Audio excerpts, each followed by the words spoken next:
The Vredestein Quatrac versus the Michelin CrossClimate 3 Sport. The balanced, snow-capable all-season tyre meets a 2025 performance-tuned V-tread built for sharper grip and steering. We'll compare wet, snow, dry, noise, efficiency and price to see which one comes out on top. Throughout this comparison, the performance metrics are expressed in percentages, with the Vredestein Quatrac set as the reference point at 100%.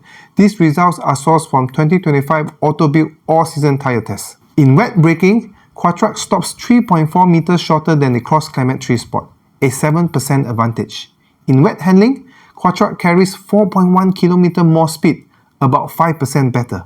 Straight line aquaplaning stays the same story, with Quatrac resistance lift up at 3.8 km per hour higher, roughly 5% stronger.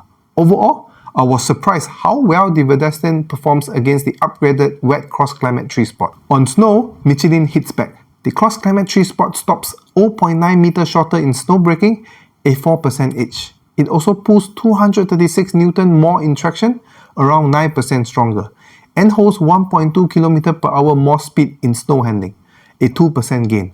Across the white snow, Michelin is the strongest choice. For longevity, the CrossClimate 3 Sport lasts 700 km longer in the wear test, about 2% better, and sheds 399 grams less material in abrasion, approximately 44% lower. Durability clearly favors Michelin. In dry braking, the CrossClimate 3 Sport stops 1.5 meters shorter, a 4% advantage. In dry handling, it carries 1.2 km per hour more speed, about 1% up.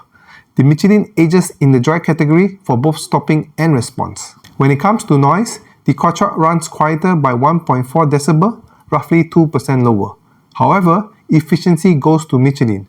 The CrossClimate 3 Sport measures 1.35 lower rolling resistance coefficient value, around 18% lower, which helps long-term fuel or energy use. When it comes to pricing, at the 225/40 R18 size, the Vredestein Quatrac is 45% cheaper than the Michelin CrossClimate 3 Sport. In summary, the Vredestein Quatrac surprises us with excellent wet performance. On the other hand, the Michelin CrossClimate 3 Sport stays solid with better snow, longer tread life, better abrasion, plus it has much better dry stopping power and lower rolling resistance. Thanks for watching and don't forget to subscribe.